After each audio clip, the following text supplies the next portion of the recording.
Sebaiknya, lakukan rotasi penggunaan pestisida yang teratur.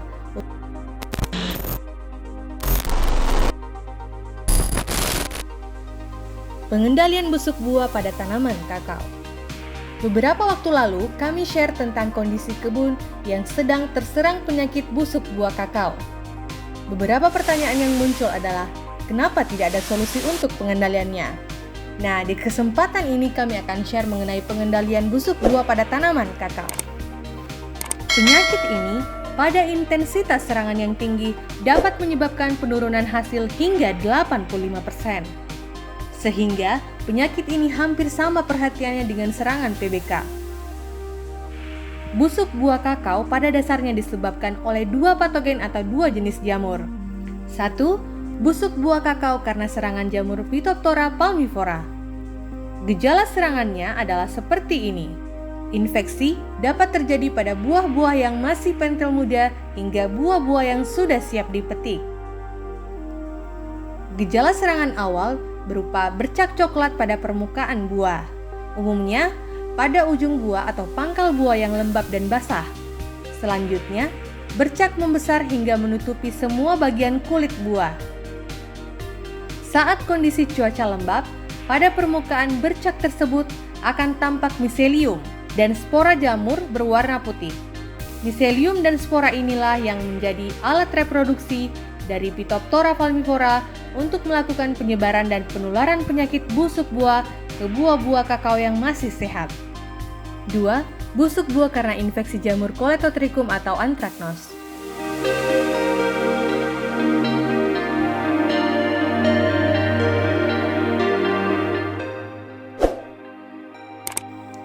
Jamur ini selain menyerang buah juga menyerang daun tanaman kakao.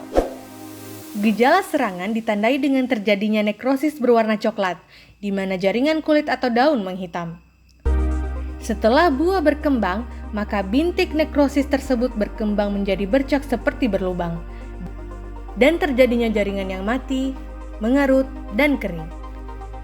Pada daun yang terserang berat, akan mengalami kerontokan atau gugur, sehingga tanaman akan menjadi gundul. Seperti apa pengendaliannya?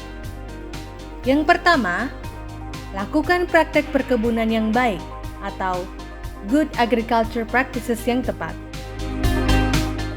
Garis besarnya adalah pemangkasan yang teratur, pemupukan yang tepat, dan lakukan sanitasi kebun seperti membuang buah yang terserang penyakit.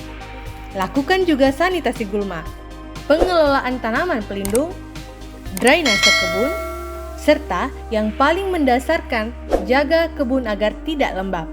Karena kondisi ini adalah habitat bagi jamur-jamur patogen termasuk penyakit VSD.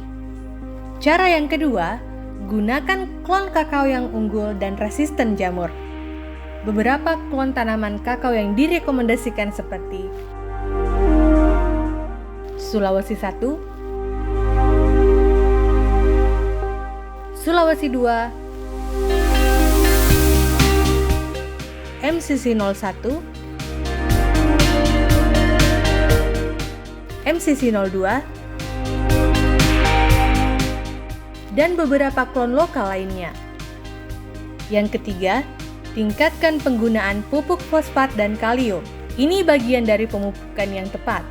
Kandungan pupuk ini akan membantu buah tetap sehat, karena kulit kakao lebih kuat. Proses fisiologi buah jauh lebih baik lagi. Kurangi juga penggunaan pupuk nitrogen yang berlebihan. Yang keempat, penggunaan pestisida. Jenis pestisida yang digunakan adalah fungisida untuk pengendalian fungi atau jamur.